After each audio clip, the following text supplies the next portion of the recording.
Olá, meus queridos, tudo bem com vocês? Estamos aqui mais uma vez para mais um episódio do Pleroma e nessa noite nós temos um convidado muito especial que é o pastor Renato, né? O pastor Renato é pastor da comunidade cristã de Ponta Grossa, né, pastor? Já há pouco tempo, né, pastor? Acho que uns 30 anos. E a gente está muito feliz de ter o pastor aqui. Queria trocar uma ideia, né? Conversar um pouquinho com ele sobre as experiências, como é que foi essa transição, porque o pastor inicialmente ele era advogado, né, pastor? Sim, comecei como advogado, né? Trabalhei acho que uns 15 anos, eu imagino, que como advogado, talvez um pouco mais, né? O senhor, faz quanto tempo já que o senhor está pastoreando? Então, eu estava até pensando esses dias, eu fui ordenado em 2003. Então, já fazem 22 anos, né?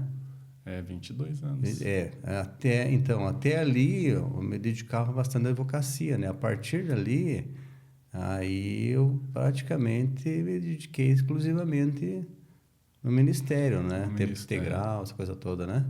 O senhor ficou 15 anos como advogado? É porque eu me formei... eu me perdi nas contas, mas eu me formei em 86. Dezembro de 86. Só que eu já trabalhava em escritório de advocacia desde o começo do curso. Então, desde 1981, 82, eu comecei a trabalhar na área, né? Como advogado, na advocacia. Me formei em 86 e continuei. Então, aí depois, em 2003, que eu parei. Então, acho que dá uns... mais de 15 anos. Mais de 15 anos. Mais de 15 anos. E como é que foi essa transição, então, pastor? O que acontece, Robson? Na verdade, eu quando eu me converti, eu tinha 24 anos, estava fazendo o curso de Direito. E eu estava na metade do curso. E a conversão foi algo assim muito forte, né? Muito violenta na minha vida, né? E a ponto de, quando eu me converti, eu queria abandonar tudo já. O senhor já queria largar? Já queria largar. Sabe aquela coisa que você era jovem ainda, né? E eu fiquei muito apaixonado por Jesus, né? Enfim. Só que nessa época, né? Eu me converti na igreja metodista. E a igreja metodista, na época, não sei se até hoje talvez aconteça mesmo, você precisa fazer uma faculdade de teologia. Na época era 4 anos. E você precisava ir para São Bernardo do Campo, que era onde eles tinham escola de teologia. Certo. Mas eu, até então, estava meio que disposto aí, sabe? Só que nesse processo, nessa igreja que eu me converti, eu acabei conhecendo aquela que hoje se tornou minha esposa, já por também... pastor Luciano. Quase 40 anos, né? 38 anos. E ali, eu fui conversar eu lembro conversando com a que depois se tornou minha sogra, né? Na época não era. E ela era uma pessoa muito experiente, muito querida, uma mulher de muita fé, de oração. E eu fui compartilhar isso com ela. E ela me orientou, ela falou, mas por que você vai abandonar o curso que você quer fazer? Você é tão novo ainda. Vá conhecer a faculdade, espere um pouco. Ela foi muito sábia, né? E realmente aconteceu isso, né? Eu fui me envolvendo na igreja, fui conhecer a faculdade, e não era tudo aquilo que eu imaginava. Na minha cabeça de recém-convertido, né? Achei que, na época, né? Minha cabeça achava que que na faculdade você ficava orando e lendo a Bíblia o dia todo, né? Não é bem assim, né? Entendi. O senhor diz a faculdade de teologia. Teologia, né? Sim. E a faculdade de teologia, na época, era... E ela era fora? Era fora, em São Bernardo do Campo. Porque a Metodista, ela tinha uma universidade muito grande. Não sei se tem, né? Deve ter, né? Deve ter em São Bernardo. E o curso de teologia fazia parte da universidade, dos cursos da universidade. Só que a teologia era um interno. E era dentro do bem organizado. Era ali. Mas eu fui lá, não era aquilo que realmente me despertava muito, né? E a gente continuou, né? Continuou na igreja e tal. E depois de um tempo, a gente acabou... saindo da Metodista. Foi aí que a gente acabou entrando na comunidade, meio que fundando a comunidade, né? Meio que sem querer. Né? Meio que sem querer.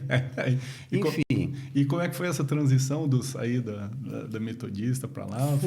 Foi assim, é difícil por um lado, né? Porque como a gente se converteu ali, era uma igreja pequena, e nós éramos muito envolvidos, tinha muita amizade no relacionamento, né? E até hoje temos, né?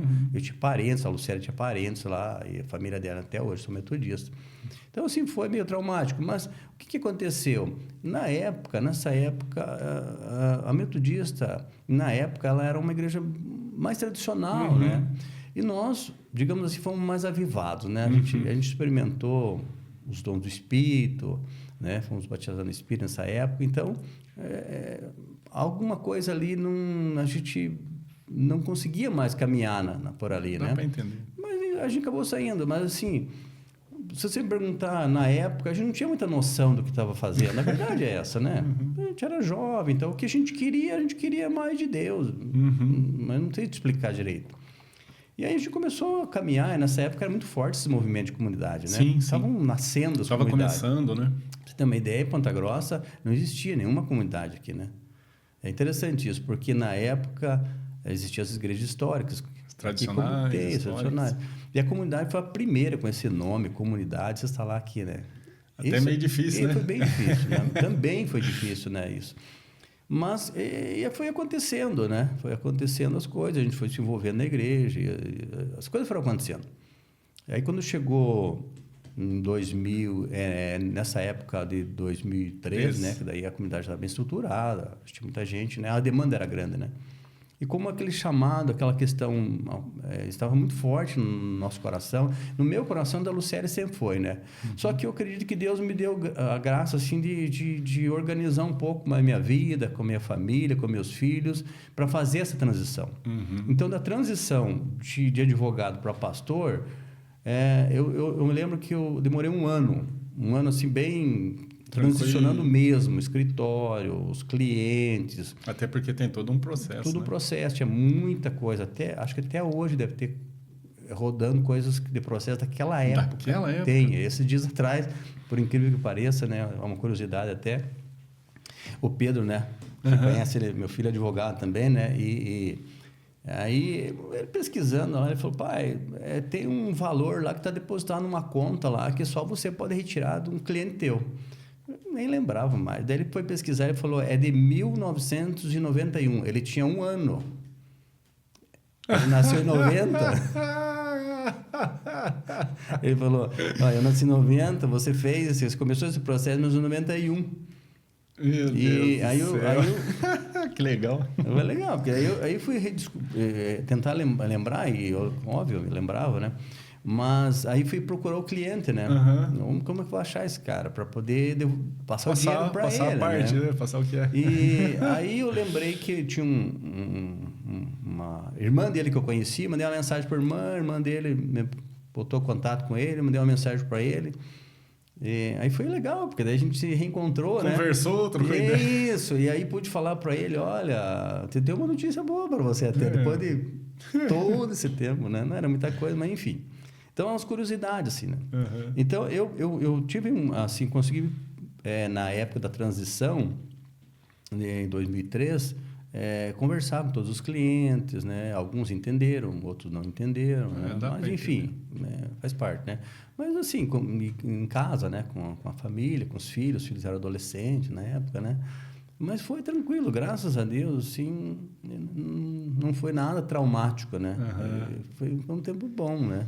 E como é que foram, assim, os desafios do começo para montar, então, a igreja, foi estruturar? Talvez, uma das coisas, assim, que eu me lembro que eu senti muito porque, eu estava envolvido sempre na igreja, mas também eu tinha atividade o dia todo no escritório, né? Como advogado, né? Então, eu saía de manhã, vestido de terno, aquela coisa toda, né? Eu voltava à noite ou à tarde, né? Enfim. E depois que eu parei de advogar, foi um negócio estranho, parece que ficou um vácuo na minha vida. Porque aí eu falo, o que eu vou fazer agora? Apesar das demandas da igreja, mas você tem todo aquele tempo maior que você tem para estar orando, lendo a Bíblia. Só que a sensação que eu tinha... Eu tô dando risada, sabe por quê? Porque quando eu tava aqui, o pastor Rogério, né? Que ele também veio do mundo corporativo, Isso, ele falou assim, não, e agora? Já, tipo, eu tô tendo tantas horas da tarde aqui, já acabou minhas coisas, já fiz tudo que eu tinha que fazer. E começou a dar uma sensação de... Não, dava essa angústia. sensação, assim, de inutilidade, né? Eu pensava, poxa, mas o que eu estou fazendo? Eu não estou fazendo nada, né? E, assim, eu lembro que até quando eu saí... Porque os meus vizinhos ali, como me conheciam onde eu morava... conheciam o doutor Renato, advogado. Agora virou pastor. Esse cara agora fica mais em casa. É meio estranho, né? Então, aquela sensação interior que você tem... Porque não adianta, você acaba pensando o que as pessoas pensam, né? E depois também é um desacostumado àquele ritmo que o senhor vinha de uma forma, né? De uma forma. E que muda. E também as pessoas do meu relacionamento, né, Robson? Porque me relacionava muito com os colegas, né, de profissão e tudo mais. Esse meio jurídico, juiz, enfim. E à medida que isso foi passando, e os primeiros meses eu encontrava essas pessoas... Então, as conversas que rolavam, às vezes, eram diferentes, né? Até eu entendo, porque eles não entendiam, né? Alguns falavam, nossa, que nobre que você fez.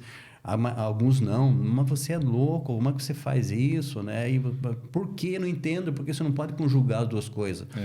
E eu tinha uma coisa comigo, Rob, talvez hoje, não sei, a gente vai mudando, né? Com o tempo, amadurecendo, né? Talvez hoje, eu não sei, talvez hoje... pudesse conciliar as duas coisas. Na época eu não tinha isso no meu coração, né? Eu não tinha...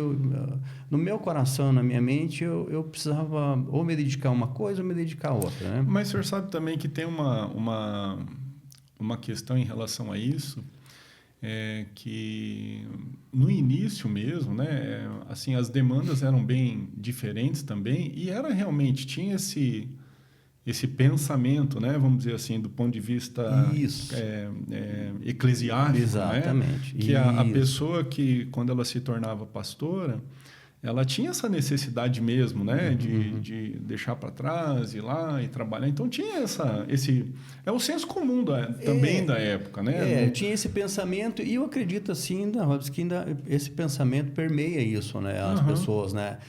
Por um lado é bom, por outro não. Eu não vejo hoje, por exemplo, problema algum, conheço quantos vários que são também, né? Tem colegas que são, né? E mesmo que não tenha o título de pastor, mas ele pastoreia, entendeu? Então, às vezes ele tem uma profissão, médico, advogado, seja qual for a profissão, mas no dia a dia, a vida dele é uma vida pastoral. Ele não tem um título, ele não está na frente de uma igreja, mas ele é um pastor. Então, essas coisas... Ministerialmente falando. Então, hoje, eu acredito que a gente tem um entendimento, de um modo geral, da igreja, assim, mais tranquilo em relação a isso, né? A gente teve uma experiência muito interessante agora, uma das viagens que a gente foi a Cuba. Eu até falei conheci um pastor lá, também da minha idade, assim, um pouco mais novo. Eu tenho 64, ele acho que tem uns 62, 61. E ele estava me falando que em Cuba é um lugar muito difícil, né? Os pastores não conseguem, não tem como a igreja subsidiar a vida de um pastor. É difícil. Então, ele precisa... Se é difícil para eles, né? Nossa, o povo. Eles precisam... Eu achei interessante conversando com ele, ele falou assim, não, eu sou empreendedor. Sou pastor, pastorei em várias igrejas, mas sou empreendedor. E eu quis saber qual é o empreendimento que ele fazia, né? Daí ele foi contando os empreendimentos, claro, coisas... mais simples, mas para eles bastante. Por exemplo, ele falou, eu tenho vários empreendimentos que não me tomam muito tempo, mas que trazem rendimento. E aquilo, sabe, foi tão interessante que eu falei, nossa, você precisa ir lá no Brasil falar para nós, ensinar para nós, para os pastores, falar sobre essa tua experiência, né? Dentro da realidade dele, obviamente, né? Mas achei muito interessante, porque a mentalidade dele já é assim, né? Isso não tem problema nenhum. Mas a gente sabe que no nosso meio ainda alguns pensam que tem, né? Que não, eu não posso ser, eu sou pastor, eu tenho que ser pastor só. Isso depende muito de demanda, né? A igreja, quando demanda às vezes, claro, você tem muita demanda, tem um chamado específico, ok. Mas às vezes não, né? Às vezes a pessoa consegue conciliar isso e tá tudo bem. E é benção. Isso é de Deus, não tem problema nenhum. É verdade. Né? E, pastor, falando do início, né, da estruturação, quando estruturou a igreja, então começando, como é que foram as brigas no começo, o percalço ali, para tentar estabelecer mesmo a igreja? Foi bem difícil no começo, porque o que acontece? Até porque, Robson, quando a gente começou, a verdade é esta, a gente não tinha intenção de começar, isso é uma realidade. Foi guiado, foi acontecendo, e como a gente foi se envolvendo com outros ministérios de fora de Ponta Grossa, né? Então, as coisas foram acontecendo, né? A gente buscava muito, né? A gente queria Deus, a gente queria uma igreja vibrante, assim, né? Então, como a gente via isso em outros lugares, né? A gente queria aqui. E a gente foi se envolvendo. Então, só que aqui em Ponta Grossa, as outras igrejas não nos viam da mesma forma, e até é natural, né? Poxa, porque eu era advogado, o outro pastor, que é o Moacir, que caminha com a gente, era de caminhoneiro. Um negócio meio estranho, né? E a gente não tinha uma formação teológica. A verdade é essa, não tinha. Como muitos ministérios de comunidades, né? E isso, por um lado, é bom, por outro, não, né? Mas é algo que aconteceu, né? É que talvez você não premeditou isso, for acontecendo e você não tem como controlar essas coisas. A verdade é essa. Então, a igreja começou a crescer e a gente precisava estruturar isso. As pessoas começaram a chegar. E eu me lembro que foi uma coisa bem interessante que, eu não sei se foi em 1993, acho que foi, eu devo ter até esse documento. Essa época era advogado ainda. E nós devia ter umas 50 pessoas que a gente reunia, e a gente não tinha nada documentado, estruturado, nada ainda, mas já tinha pessoas. E fazia culto normal, enfim. Eu me lembro que a gente mandou uma carta para um pastor lá de Goiânia, muito conhecido. Ele tem uma rede de igreja lá hoje, na época, não. Mas era um homem experiente, né? A gente mandou uma carta pedindo para que ele mandasse um pastor para nós. Eu mandei uma cartinha. Na época, você batia carta com cópia ainda naquela... Não sei se era carbono, o que era. Enfim, eu fiquei com a cópia e mandei original para ele. Passou 1 mês, 2 meses e não tive resposta. E um dia eu passei um telefone do meu escritório ainda de advocacia e liguei lá para a igreja, lá na igreja dele em Goiânia, era uma igreja muito grande lá, com uma comunidade. A secretária atendeu, eu falei, eu mandei uma carta para o pastor, sim, pastor César Augusto. Mas não tive retorno. Ela falou, 1 minutinho, eu vou ver com ele. Ela, o interfone, e passou para ele, ele pegou o telefone. E eu expliquei, ele falou, lembra dessa carta. Mas foi interessante, porque daí ele falou, você não tem como vir aqui? Aí ele inverteu. Você não pode vir aqui para a gente conversar e tal? Melhor, explicar melhor sobre isso. E na hora, assim, eu sem pensar, sem consultar mais ninguém. Falei, não, a gente vai, só marcar o dia, a gente vai. E a gente foi, né? Fomos lá. E nós chegamos lá e fomos bem recebidos por ele. E foi muito interessante, porque a gente começou a conversar e ele começou a fazer algumas perguntas. E a gente era muito inocente. A realidade é essa, né? A gente era... Sim, não tinha experiência, não tinha vontade. Tinha vontade, não tinha experiência. Desejo, fome. Desejo, mas não tinha. E aí ele começou a falar, me conta uma coisa, essas pessoas que estão com vocês, quem que cuida deles, quem que orienta, quem que ora por eles, quem que dá conselho? Nossa! E foi fazendo essas perguntas, falou, então vocês são pastor. Pastor deles, não tem como mandar alguém para lá, enfim... E aí eu me lembro que ele chamou o secretário e ainda perguntou qual que é a cidade mais próxima de Ponta Grossa, que a gente tem igrejas. Era Ribeirão Preto, que dá, sei lá, 600 quilômetros. Então ele falou, eu não tenho como mandar, é inviável. Eu posso ajudar vocês, mas vocês vão ter que se virar. E se Deus colocou isso para vocês, vocês vão ter que levar. A arca está nas costas de vocês, tem que caminhar, vocês vão ter que aprender. Vai ter que dar jeito. E a gente voltou meio que, digamos assim, de uma forma, sei lá, meio frustrado ou meio animado, não sei dizer.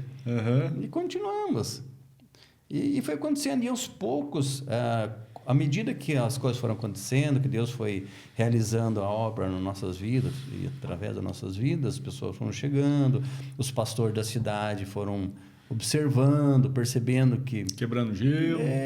Entendeu? Foi quebrando gelo, enfim. E aí até que a gente foi sendo aceito, digamos assim, no meio, né?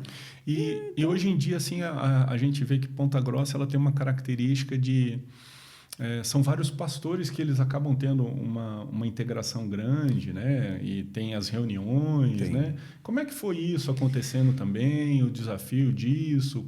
Quanto que isso é importante para a cidade de Ponta Grossa, para as igrejas? Então, esse é outro capítulo da história que eu acho que Deus nos colocou nesses lugares. Porque, olha que interessante, que você sabe que aqui em Ponta Grossa tem uma associação de ministros evangélicos, existe desde 1961. Foi fundada em 1961 pelos presbiterianos aqui. E quando nós começamos, e logo depois, a gente não participava. Esse era um conselho assim, restrito mais ou menos às igrejas mais tradicionais e tudo mais. Com o passar do tempo, eu não posso te precisar exatamente, mas eu acho que foi em 2006, por aí, vamos dizer, eu fui ordenado em 2003, eu acho que foi 2005, 2006, que esse grupo de pastores começou a vir outros pastores ali, começou a se formar, mas era um pouquinho. Praticamente, eles não tinham reuniões, eles não se reuniam, eles tinham a instituição, mas quase que não funcionava. E eu me lembro que nessa época eu fui convidado por um dos pastores para... Como eu tinha formação jurídica, ele me convidou para ir nas reuniões, mas não como pastor, mas para dar uma assessoria jurídica, para dar uma olhada no estatuto, essa coisa toda. E organizar. E eu comecei a frequentar nessa condição. Né? Nessa condição. E eu lembro que dali 2 anos, não sei exatamente precisar, tinha que fazer eleição da diretoria do conselho. E eu me lembro que um deles me chamou e falou: você não quer presidir o conselho? Eu não me passava pela cabeça, nunca tinha imaginado isso. Eu falei: mas, gente, eu cheguei agora, que faz 2 anos. Enfim, mas acabei presidindo o conselho, né? E eu presidi o conselho por 3 vezes, né? 3 mandatos, né? 2 consecutivos, saí, depois voltei, agora a gente está na diretoria de novo. Mas, a partir dali, aconteceu algo interessante, porque... talvez pelo fato de a gente ter vindo desse meio de igrejas tradicionais, não das igrejas comunidade, a gente ter vindo de igrejas independentes, digamos assim, autônomas, né? As demais igrejas autônomas e comunidades foram chegando. Hoje nós temos um grupo, mas nós temos tradicionais também conosco. Nós temos igrejas mais históricas, digamos assim, não históricas, né? Temos conosco. Mas hoje existe um grupo bem considerável de pastores diferentes. Então, eu acredito, Robson, que isso foi uma coisa assim muito boa para a cidade, para a igreja da cidade, né? No meu tempo, né, quando eu presidi as primeiras vezes o Conselho de Pastores, uma das coisas que aconteceu é que o Conselho de Pastores saiu da igreja e foi para fora. Então, se você for pesquisar o Conselho de Pastores de Ponta Grossa nos anos de 2005 até 2010, por aí, ele era bem conhecido, tinha bastante influência fora da igreja. O senhor disse da sociedade, assim? Da sociedade. Tinha influência na ação comercial, na prefeitura, nos conselhos da cidade. Porque nessa época, talvez pela minha facilidade, como eu tinha conhecimento jurídico, como fui advogado, eu tinha conhecido nesses lugares, tinha facilidade de penetração nesses lugares. Então, o que eu fiz na época? Eu fui estendendo o Conselho de Pastores nesses lugares que eu entendia que era importante estar. Por exemplo, Conselho de Segurança, Conselho da Criança, Conselho de Idosos, Conselho Antidrogas. Então, era interessante. Então, a gente foi aos pouquinhos conquistando, e aí a gente foi conquistando cadeiras nesses locais. Então, essa época, eu acredito que foi uma época interessante, sabe? Então, eu lembro que, por exemplo, a FIEP, né, sempre tinha jantares da FIEP, eles nos convidavam para ir lá, estar no jantar como conselho de pastores.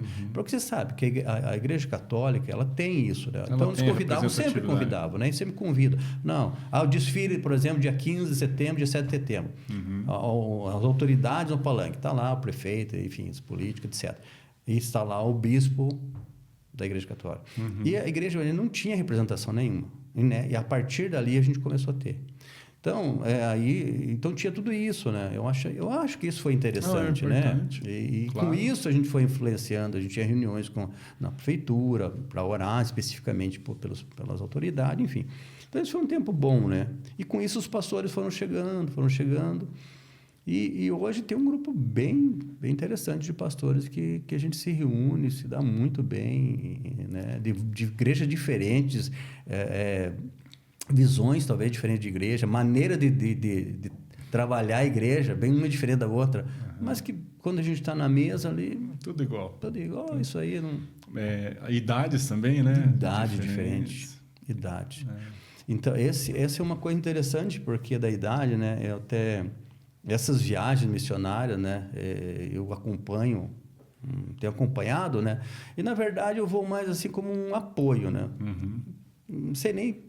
Eles me convidam mais como um apoio, às vezes me chamam, por causa que é um ancião, essa brincadeira, né?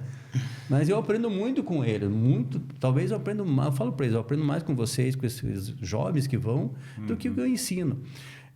Nós temos hoje um grupo de alguns pastores jovens, Robson, fantástico, homens de Deus, humildes, pessoas que realmente têm um conhecimento da palavra. Então, assim, ontem mesmo eu falava na reunião de manhã, especialmente entre vários, mas tem 2 que assim, se destacam aqui, que são jovens e que são assim, muito centrados. São pessoas que não querem aparecer, mas que não tem como se esconder. Porque você sabe, quando Deus quer pôr o cara para... Mas são pessoas que não buscam esse lugar, mas Deus vai colocando eles nesse lugar.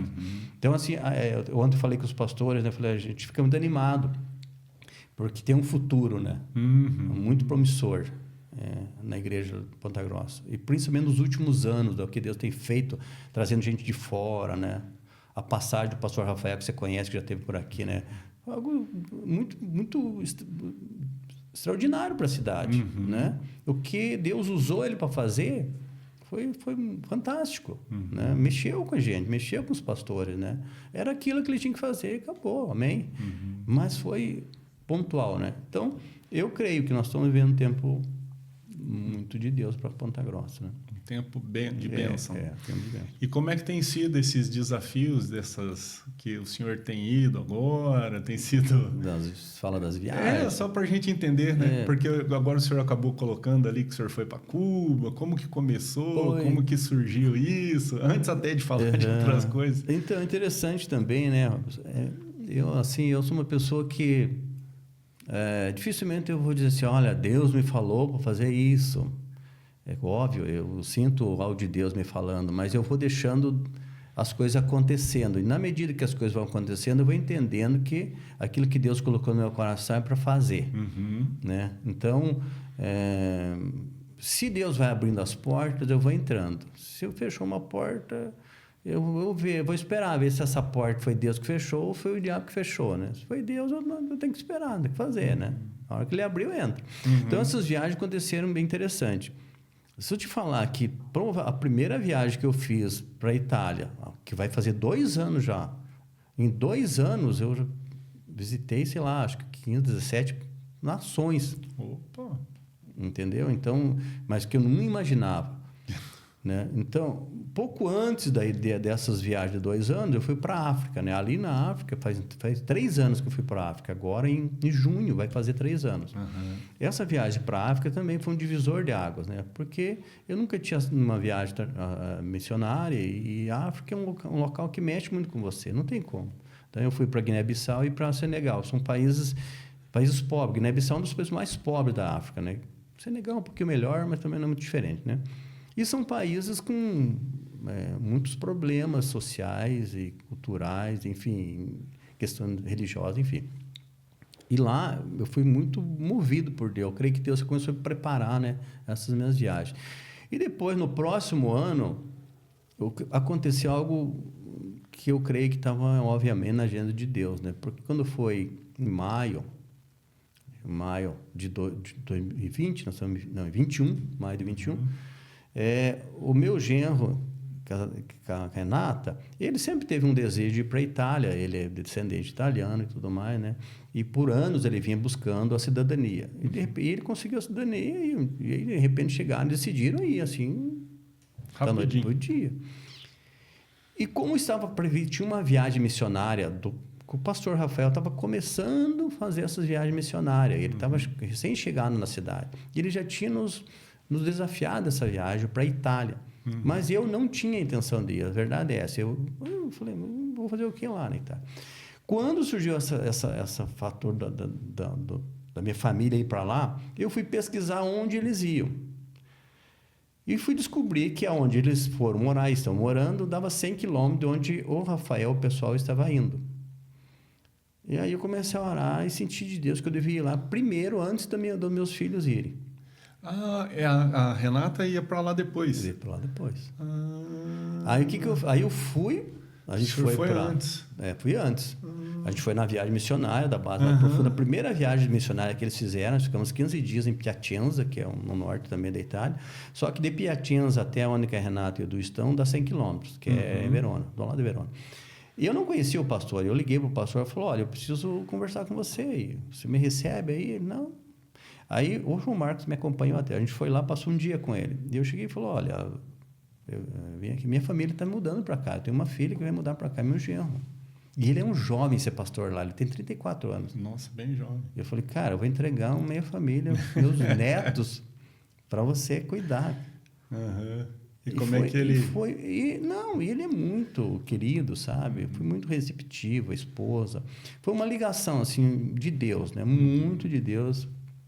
E a partir dali, houve essa né? Aí deu tudo certo, eles foram para lá. O pessoal lá da outra cidade, Piacenza, acolheu eles também. Primeiro eles ficaram um pouco lá. E a gente começou a ter essas movimentações. Então, nessa viagem que nós fomos para Piacenza, a nossa ideia era...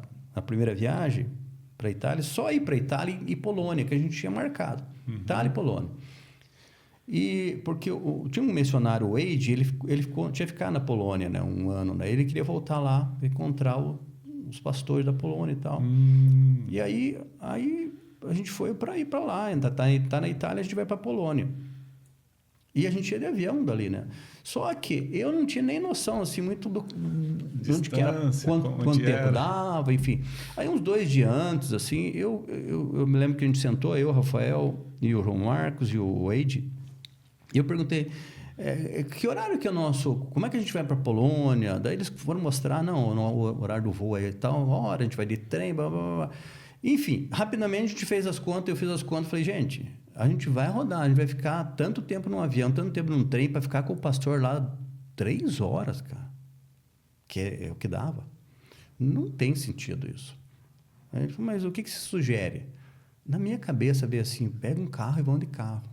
Porque daí, no mesmo trajeto, indo para a Polônia. Exatamente, porque da Polônia da Itália para a Polônia dá 1.600 quilômetros, mais ou menos.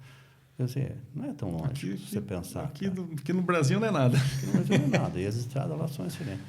Aí, a gente começou a orar nesse sentido. E o João Marcos, você conhece o João Marcos? O João Marcos é o cara que, se Deus não falar... Tem que falar com glória ele. A Deus. E a gente falou, ele falou, não, vamos orar, e se Deus falar. E Deus começou a confirmar isso. E aí, o pastor da igreja onde que estávamos hospedando... Isso na Itália, né? Na Itália, Piacenza. O pastor que estava nos hospedando... Eu ainda falei para ele, gente, o pastor tem um carro que dá para a gente ir. Porque a gente estava de um carro, não ia alugar carro, é muito caro, né? Aí eu falei, cara, o carro dele dá para ir. Eu falei, deixa comigo, eu vou fazer uma estratégia, eu vou falar com a esposa dele. Eu no culto, eu falei, pastora Regina, cara, ela é muito querida. Eu falei, pastora Regina, a gente está pensando em ir para a Polônia de carro, com o carro do seu marido, mas a gente quer levar ele junto. Pastor é de Deus, ele vai ficar uma semana com vocês. E ele trabalhava também. Ele era, além do trabalho na igreja, ele tinha um outro trabalho. Mas ele conseguiria tranquilamente ajeitar. E aí eu falei, bom, então você precisa convencer. Ela falou, não, ele vai com você, imagina, ele vai ficar uma semana com vocês, vai ser uma experiência fantástica para ele também. E aí acabou que a gente indo, e Deus foi direcionando. E eu, Rafael, como ele tem contato em vários lugares, eu falei, Rafael, Você é o cara que tem contato. Não é que você tem contato. Você tem contato para a gente ia passar para a Suíça, Alemanha, República Tcheca, Eslovênia, Eslováquia, Hungria, Áustria, todos esses países a gente passou. Ah, vocês foram passando de carro e ia tocando... Cada lugar que a gente... Tinha cada alguém país, a gente parava, tinha um tempo de adoração, de louvor, oração. Específica, guiada, daí no caso. E alguns lugares desses, ele tinha esse contato, a gente parou. Por exemplo, na Alemanha, a gente parou, dormimos na casa de uma conhecida dele, enfim. E foi uma experiência fantástica. Talvez... Quantos dias ficou no carro? Uma semana? A gente ficou uma semana. A gente saiu na segunda e voltamos na sexta-noite. Era para ser só o avião, pegar e ir lá? Era para ser só o avião e trem. Entendi. E aí a gente foi de carro, passando por todos esses lugares. Cada lugar a gente teve uma experiência fantástica. Talvez outro dia a gente não possa conversar sobre isso. Porque cada lugar... Foi um negócio diferente. Foi Deus guiando. Cada lugar Deus deu uma direção específica. Encontramos pessoas, ministramos pessoas. A gente não tem dúvida, óbvio, que Deus estabeleceu nesses lugares algo com essas pessoas que a gente teve contato. Não temos dúvida quanto a isso. A gente já teve notícias outras sobre isso. Isso faz apenas 2 anos. Nem 2 anos. Vai fazer 2 anos em agosto.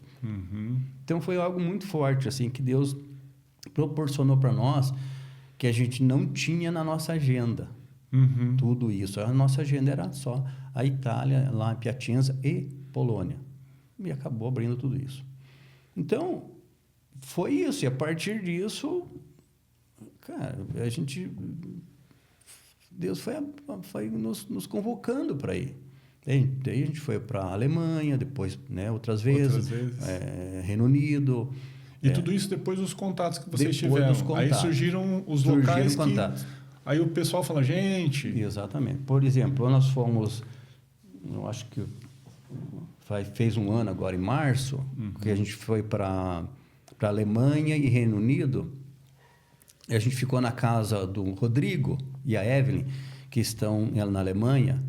Eles tinham recém-chegado na Alemanha como missionários, não conheciam praticamente ninguém na cidade. E hoje eles têm uma célula na casa deles. E já ministram num outro local, né?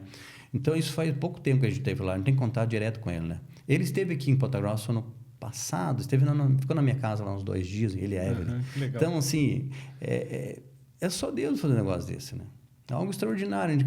Houve uma ligação muito forte com essas pessoas, né? Então, a gente foi estabelecendo conexões, contatos, né? Então, assim como Cuba e outros lugares. Então, hoje, para você, por exemplo, fazer missões nesses lugares, local de ficar, não tem problema. E são locais muito, muito, muito carentes, né? De trabalho, de né? Trabalho, de missões, porque são pouquíssimas igrejas. Tem lugar que não tem nem igreja, né? E também não tem pessoas, né? E por uma série de circunstâncias, né? Custo, enfim. Pessoa que se dispõe aí, né? Então, tem sido, assim, um tempo... diferente, né? E como o senhor está falando, né? Como o senhor acha que é importante, vamos dizer assim, a cidade de Ponta Grossa nesse contexto, porque de certa forma foram vários pastores que foram daqui para esses lugares, né? E que tiveram contato, né, nesses lugares. E a gente vê também que junto disso também a igreja estruturou a Envie, né? Que é uma escola missionária, né? Isso tudo veio meio junto, né? Lógico que a igreja já tinha um trabalho também no norte, né? No Nordeste, mas assim, também estruturou junto tudo isso, né? Como que o senhor acha que é o papel assim da cidade? Como foi a questão da Envie nessa circunstância? O que o senhor pode falar sobre isso? O que eu penso, Robson, é que essas coisas tudo foram plantadas há muitos anos, porque no reino de Deus, né, é aquilo que Jesus falou, olha, você lança semente, é como um agricultor, né? Você lança semente, vai dormir, você não fica cavando lá, né? Daqui a pouco você vai lá, a semente está lá, já está o broto, enfim. Eu acredito que em relação às missões, especificamente em Ponta Grossa, e o que está acontecendo com a igreja, foi algo que foi plantado há anos, por outras pessoas, outros, né, em oração, né, em presença de Deus, palavras de Deus e tudo mais. E eu acredito que agora chegou um tempo de se cumprir. De 2, 3 anos para cá, essas coisas foram aceleradas. Então, por que eu digo que foi acelerado? Porque, e aí eu coloco a vida do Rafael, que eu acho que o Rafael foi muito pontual, eu não estou enaltecendo a pessoa dele, mas ele foi um homem usado por Deus. A chegada dele aqui mexeu conosco em relação a missões. Claro que acendeu isso. As palavras que estavam... Acendeu as palavras. Então, digamos assim, a gente já tinha a lenha, estava o altar preparado, a lenha, e o Rafael veio, ajudou a botar fogo ali no negócio. Soprou um pouco. Foi isso. Por exemplo, a Envie. Como é que surgiu? A gente tinha a palavra da Envie e tudo mais, mas a Envie, o Rafael, ele me liga, isso foi em setembro de ano retrasado, ou 6 meses antes de nascer a Envie, de começar de verdade. Ele me ligou e falou: pastor, eu preciso conversar contigo e a sua esposa. Só vocês dois e a Jo, minha esposa.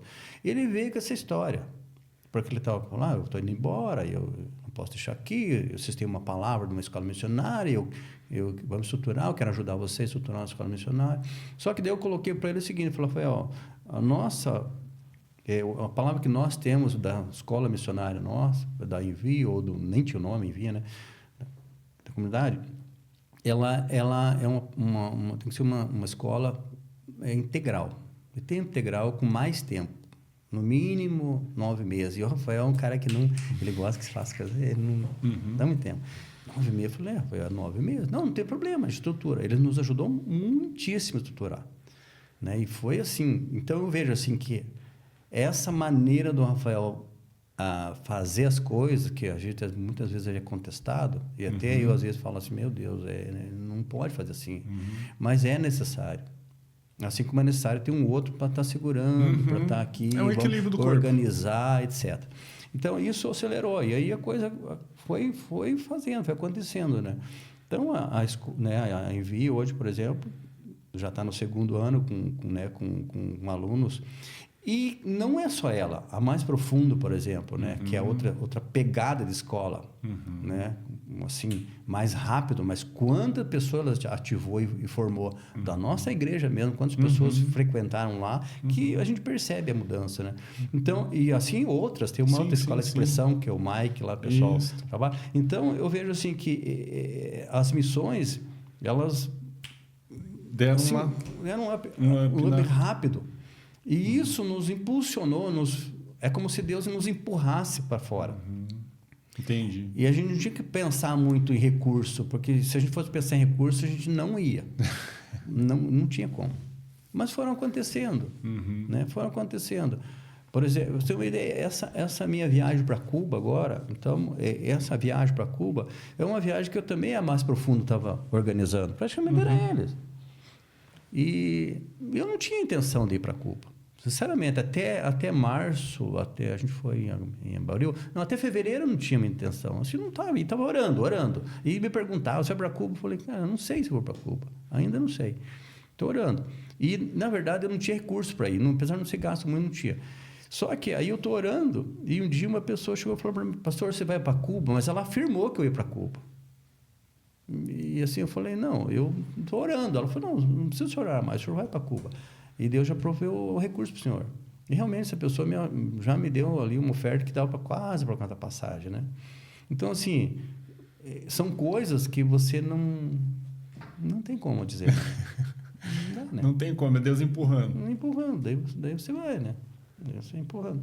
Então, eu vejo que para a cidade, isso foi muito, muito importante.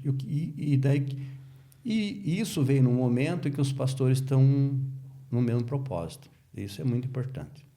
Né? Porque você perceba, essas viagens missionárias, essas escolas, não é de uma igreja. É toda a igreja, né? Como a gente estava falando. Entendeu? Aqui, vários pastores. Nós já viajamos agora em 10 pastores de 7 igrejas diferentes. Entende? Então, isso é uma coisa que, sinceramente, eu, todo esse tempo, não vi acontecer.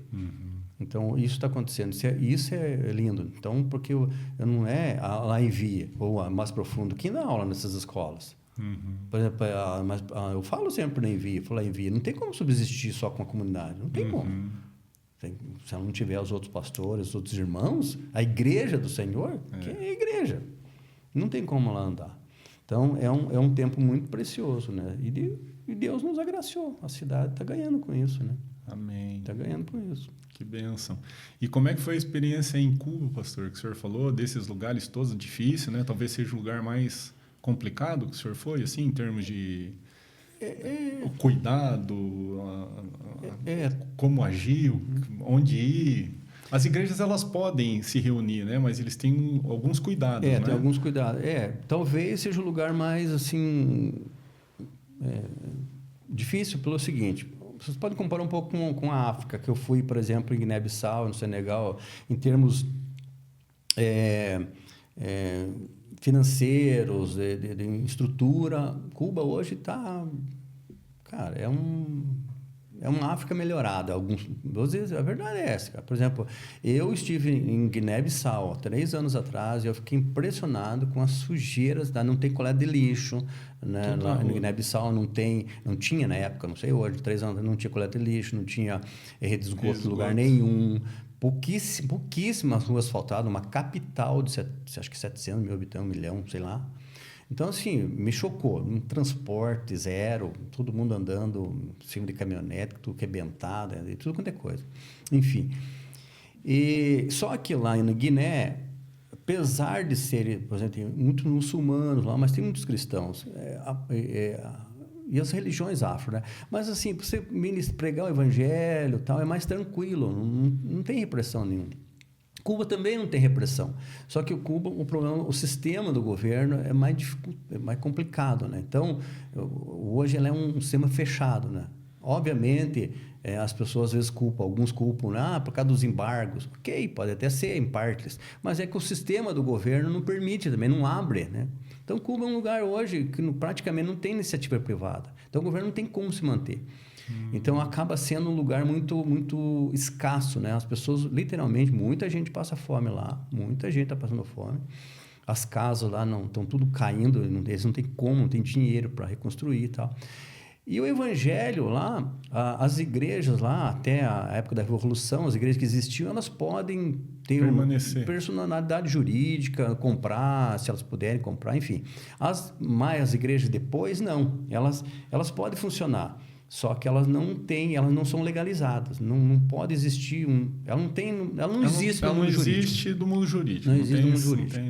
Então ela não pode ter uma placa lá fora, ela não pode ter o nome lá fora, ela não pode alugar um imóvel como se fosse uma igreja, ela não pode alugar uma casa, não pode, nada disso. Ela aluga uma casa, pode alugar uma casa e transformar essa casa num local de reunião. Né? Ali dentro você pode pregar o evangelho e tal. Você pode pregar o evangelho, você não pode falar mal do sistema governamental. Isso não pode, porque existem leis muito rígidas. E acaba acontecendo que o povo tem muito temor, né? É óbvio, né? O povo tem muito medo de falar, de expor, de gravar, falar isso, falar aquilo, né? Então, Cuba é complicado. Então, é um local assim que as comunicações são muito restritas, né? A internet ela é muito ruim, muito difícil de você acessar. Tem, mas é muito difícil. Apagão direto. Hoje ainda vi uma reportagem que o governo admitiu agora que está num colapso. Né? Os dias que nós tivemos lá, praticamente toda noite, olha que a gente estava no centro de Havana, capital, mas tinha apagão praticamente toda noite, né? Então, e as cidades do interior, muito pior. Então, nesse contexto é complicado, né? Só que a igreja lá é muito fervorosa, né? Os irmãos são muito de oração, uma esperança viva, uma fé viva. Eles têm muita esperança de que o país vai mudar, de que eles vão voltar a ter a prosperidade que era, de que, né, eles vão ter liberdade, né? Especialmente de expressão e tudo mais, para sair e voltar, né? Então, eles creem nisso. E a gente foi lá para isso, para orar por isso, estabelecendo lugar de oração e tudo mais, né? E também crendo nisso. E Deus nos deu muitas palavras a respeito disso. E a gente crê que a gente ainda vai ver isso, né? Ver essa mudança, né? Porque é um país, cara, extremamente lindo, né? Um povo extremamente acolhedor, um povo alegre, um povo muito simpático, muito acolhedor. Eu me apaixonei por eles. E esses contatos, né, pastor, que nem o senhor falou, em relação à questão, mesmo a Europa, né, e até Cuba, e mesmo a África, ele abre canais que dão oportunidade também, né? Para que Deus consiga mover e, eventualmente, até fazer outras coisas ali. As demandas, por exemplo, que nem o senhor fala assim, né? A África ela tem uma característica de demanda, né? Que é uma característica talvez até mais social, mas também do evangelho, né? Já a Europa ela já não tem tanta essa demanda, mas ela tem uma demanda mais espiritual, talvez, né? E como é que é isso, assim? Como é nesses 3 lugares assim que são essas realidades? O que o senhor enxergou disso? Então, na África, por exemplo, a gente até trabalhou bastante em cima disso, com outros contatos que a gente tem para tentar ver se estabelece isso lá. Especialmente em Guiné-Bissau, a igreja está crescendo lá. Então, muitas conversões, mas não há mudanças sociais. Entendi. Não há, entendeu? Então, assim, ainda eles dependem tudo de fora. E qual que foi o contato que a gente teve lá? E a gente tenta passar isso para o pastor, lá para os irmãos da missão. A gente precisa, eles precisam aprender, eles precisam empreender, eles precisam mudar a mente um pouquinho e tentar melhorar. Não ficar tão dependente. Não ficar dependente. Essa é a palavra, não ficar dependente. Porque culturalmente eles são dependentes, né? Então, por exemplo, Guiné-Bissau é um local que não produz, não sei hoje, 3 anos atrás, estou falando da realidade de 2, 3 anos atrás, não produzia absolutamente nada, praticamente nada. No país, você tem uma ideia, tinha 2 fábricas, uma fábrica de cimento e uma de sabão, só. Base de subsistência, agricultura. Nem agricultura eles não têm, a agricultura é só para subsistência mesmo, mas eles não produzem para exportação, nada disso. E é um local que, por exemplo, é um dos maiores produtores de caju, entendeu? Só que eles não sabem, eles não exploram isso. Eles até vendem assim na rua, mas não exploram. Por exemplo, eles poderiam explorar a pesca. Sim. Só que não tem. Também a energia lá, é um navio turco que vende energia para eles. Então, fica ancorado num porto lá, que é horrível o porto, mas fica ancorado lá, e ele vende, o governo compra a energia dele. Então, as pessoas lá compram energia por hora. Não é igual nós pagamos por mês. Então, e ninguém se dá o luxo, por exemplo, de eu comprei energia da meia-noite até esse da manhã. Não. Você compra até 10 horas da noite, sei lá, quando compra. Né? E muita escassez. E problema muito sério também de doenças lá, né? A expectativa de vida lá em Guiné-Bissau é 55 anos.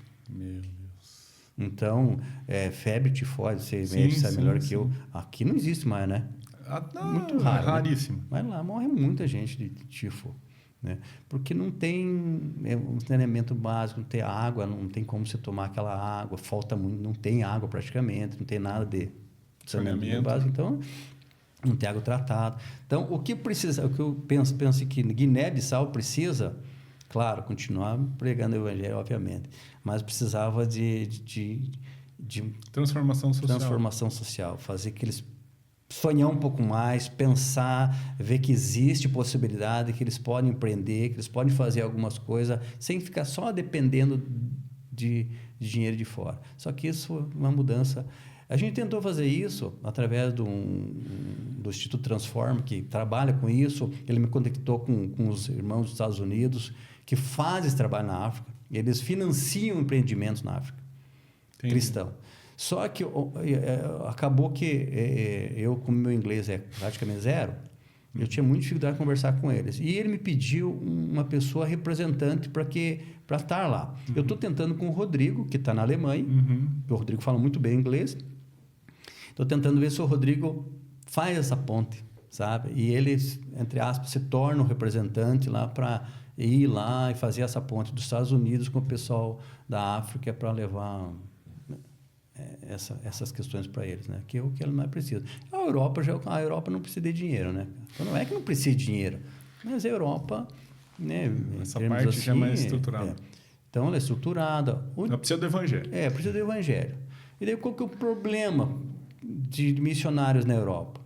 O custo financeiro de um missionário daqui lá. Então, na minha concepção, e às vezes a gente divergiu um pouquinho, às vezes, de alguns irmãos, a minha concepção é que o missionário tem que ir para lá, ele tem que trabalhar.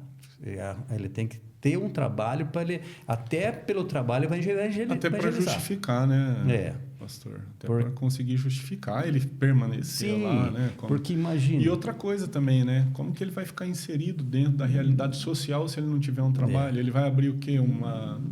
Se ele for colocar um cartaz com um nome de igreja, ele vai juntar, às vezes, brasileiros que estão fora, né? Mas talvez não seja um objetivo. Então, eu penso assim, né? Então, por exemplo, a experiência do pastor lá de Verona, que a gente teve lá, que é onde a gente vai lá, a experiência dele foi essa. Ele não começou uma igreja, ele até hoje, ele treina um time de futebol da cidade. Ele é treinador, né? Treinador. Ele começou a ganhar pessoas. Porque os europeus, de modo geral, eles são muito observadores, cara. Então, assim, eles vão... Prega com a vida, em resumo. Se ele confiar em você, isso aí você não faz uma conversa. Isso aí leva tempo. Tem que andar com o cara. Então, por isso que eu percebo, assim, que você indo lá trabalhar, qualquer emprego, lá você vai começar a ganhar as pessoas. E essas pessoas que você ganhar lá, você vai ganhar para Jesus. Mas você vai ter que dar um testemunho, né? Firme. Então, são locais diferentes, né? Que tem essas realidades que não adianta, você não tem como ignorar. O mesmo missionário que vai lá para a África é o mesmo que vai para a Europa. Depende da cabeça dele, como ele quer trabalhar. Mas, às vezes, não é. Né? Então, não dá para dizer, eu só vou pregar uma palavra e pronto, vai resolver. A gente sabe que não é assim. Tem estratégias, né?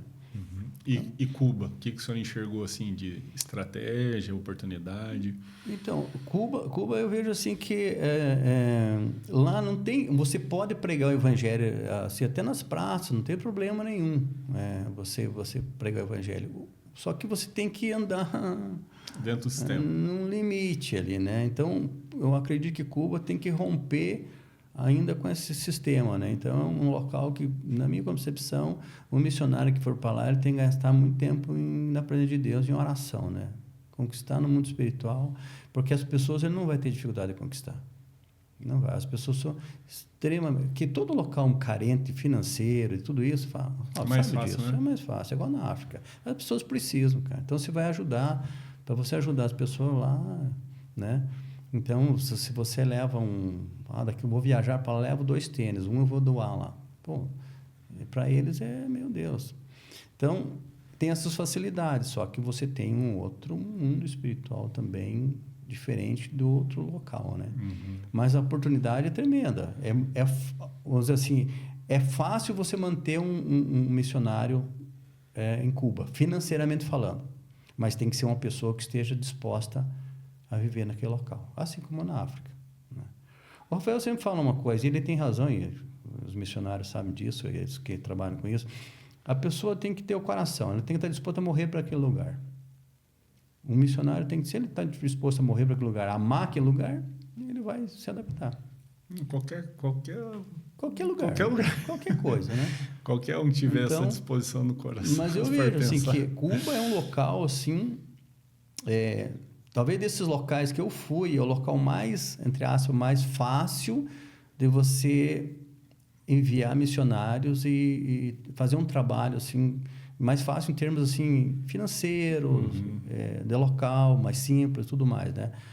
A África já é muito mais longe, né? É difícil. As estruturas são mais complicadas. A estrutura já mais complicada, né? Então, por exemplo, vamos dizer assim, ali em Cuba, o cara teve um problema, mais fácil você tirar ele, assim, temos, vamos dizer assim, na África não, cara. Na África, lá em Guiné-Bissau, por exemplo, se o cara ficar doente, é Jesus mesmo, não esqueça, meu irmão. Oração. Oração, porque... Não tem nem recurso. Não, tem hospital, cara. Tem uma médica, que é a filha do pastor lá de Curitiba, esqueci o nome dele, é de uma igreja batista. Ela foi para Guiné-Bissau, e até ela gravou um vídeo uma vez, ela, meu Deus, ela nunca viu aquilo. Porque eles tinham que desligar, imagine, você sabe melhor que eu, a pessoa está num aparelho lá que precisava do aparelho para respirar, mas só que não tem luz, cara. Ele não tinha o gerador, eles têm que optar. Vou ligar para aquele, eu vou desligar nesse. Esse aqui não posso ligar nesse, que isso aqui tem que fazer. Morre. Então, não tem que fazer. Então, é bem complexo, né? Meu Deus. Então, assim, você não pode... A pessoa, para ir para um lugar desse, emocionalmente, enfim, mexe muito com ela. Muito difícil. Tem que ter esse preparo, né?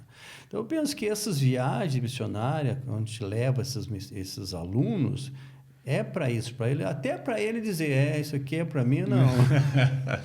É a prova de fogo. Não é para mim, não. Esse lugar aqui eu pensava que era, mas acho que não consigo, né? Ou é aqui que Deus falou comigo, né? Acho que é. Acho que isso é legal. O cara passa pelo fogo ali. É. E tem algum outro planejamento, pastor? Alguma outra viagem, algo que Deus tem aberto? Então, que o tem? Pessoal os irmãos da Mais Profundo, eles têm um planejamento, eles vão agora, em junho, eu não vou nessa viagem com eles, eu acho que não vou, não. Eles vão agora, né? Portugal, País de Gales também, acho que Alemanha, né? Novamente em junho.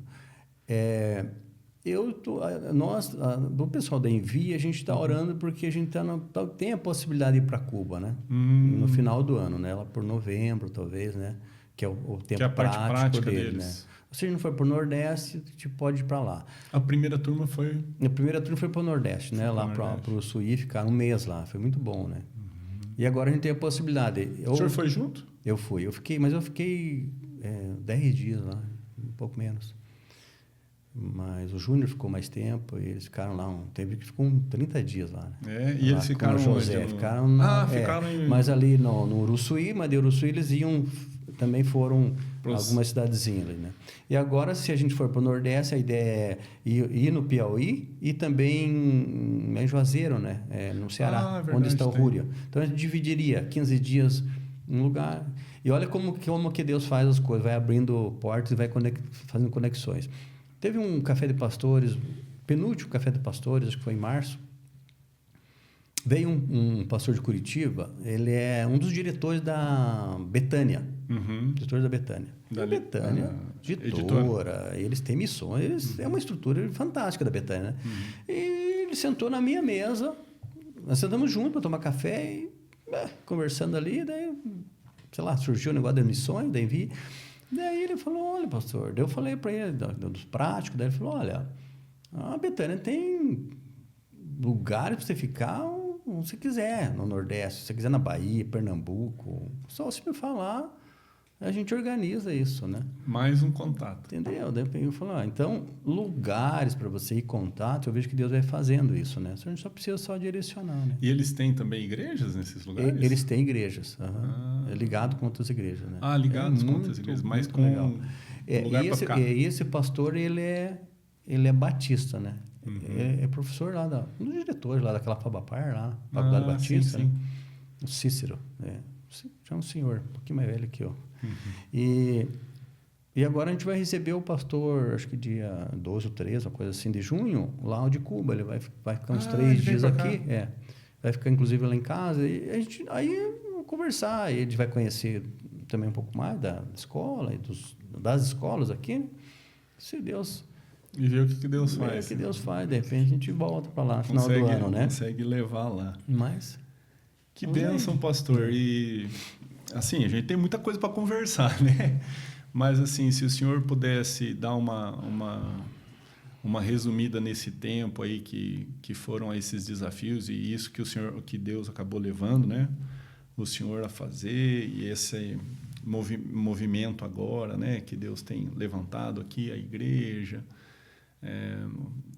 O que, assim, o senhor podia resumir para as pessoas, né? Que estão escutando aqui? Como que o senhor podia sintetizar isso no coração do senhor, assim, fosse colocar uma mensagem para eles, o que o senhor falaria? Especificamente em relação à nossa cidade, eu creio que a gente está num momento muito importante, né? Que Deus está movendo a gente como pastores, como igreja, né? Se movimentando, né? Em oração. Agora, a gente tem que entender que nas nossas estações, né? Tudo tem estações, Deus estabelece estações, né? A gente passa... O ano tem estações e a gente precisa viver essas estações, né? Um pastor falou esse dia bem interessante. Você vai lá por exemplo, você vai lá para a Europa em janeiro, é uma coisa, né? É 0 grau, não. Você sai daqui a 35 graus, 30 graus, você não pode ir com a roupa que você está aqui, você tem que ir adequar. É uma estação lá, aqui é uma estação. Então, aqui você está vivendo uma estação, lá você vai viver outra. E a nossa vida é assim. Então, vejo que nós somos Nós todos precisamos entender isso. E às vezes, quando a gente é mais jovem, a gente tem dificuldade de perceber essas estações e a gente quer viver todas elas, às vezes. Não dá para viver todas elas, né? Deus tem o tempo certo para cada estação. Então, eu vejo que, no meu caso específico, eu percebo que estou numa estação de que hoje eu preciso estar junto com esses mais jovens, com a igreja, acompanhando eles, na medida do que eu posso fazer. Né? Nem preciso estar aparecendo, pregando, nada disso, mas estar junto com eles. É a estação que eu estou, né? E tem outros jovens que têm muito mais força, né? Então, o jovem precisa nessa época, a força deles, né? Mas tem que juntar a força dele com a experiência do mais velho.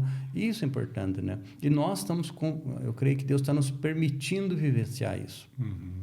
Então, é muito lindo, né? Hoje você vai nessas escolas, são meninos de 19 anos, 17 anos, né? Jovenzinhos, cara. Então, assim, isso é muito legal, mas a gente tem que ter a graça de Deus e de ajudar eles no processo, né? E tentar, de alguma forma, é difícil, mas tentar de alguma forma, evitar de frustrar eles em algumas coisas que talvez a gente frustrou, ou pode até frustrar, né? Por causa do processo todo. É muito difícil ter esse controle, mas a gente pode, né? Eu acredito que, eu já passei por esse caminho, então não vá nesse aqui, vá ali, né? Ou eu te ajudo a ir pelo outro, né? Ou esse é difícil, eu vou pegar você pela mão, vou te levar, te ajudar a andar. Eu acho que esse é um tempo legal que estamos vivendo. Amém. Como igreja, né? Então, a mensagem que eu deixaria assim, né? Deus nunca deixou de abençoar a sua igreja, né? Eu vejo assim, as pessoas são muito críticas da igreja, né? E a gente sabe, tem todo problema. Cara, mas tem a igreja do Senhor Jesus, cara. A igreja é dele, irmão. E a igreja é gloriosa. E ele é vencedora. Então, ele acreditou nos homens. Ele acreditou em nós. Ele deixou para nós. Ele sabia das nossas limitações. Então, a gente tem uma igreja que está avançando. E vai avançar. E a gente sabe disso da palavra de Deus. Então, não podemos desanimar. E cada um faça na medida da sua estação, né? Você é jovem, tem força, amém? Consegue ficar a noite inteira numa vigília? Fique, né? Eu não consigo, mas eu vou até um ponto que eu vou, né? Eu vou fazer minha parte. Então, assim, eu tô muito feliz com o que a gente está vivendo, né? Como igreja, de um modo geral, né? Então... Amém. Que bênção. Que bênção. Obrigado. E eu quero agradecer vocês que ficaram até aqui. Queria agradecer o pastor. Se Deus quiser, nós vamos ter novas oportunidades de conversar, porque tem muita conversa aqui que a gente ainda não falou.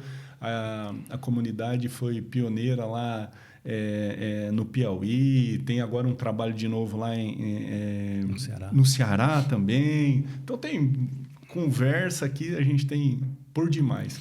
Eu queria agradecer vocês que ficaram até aqui agora. Queria agradecer o pastor. Se Deus quiser, nós teremos mais episódios pela frente. Deus abençoe vocês.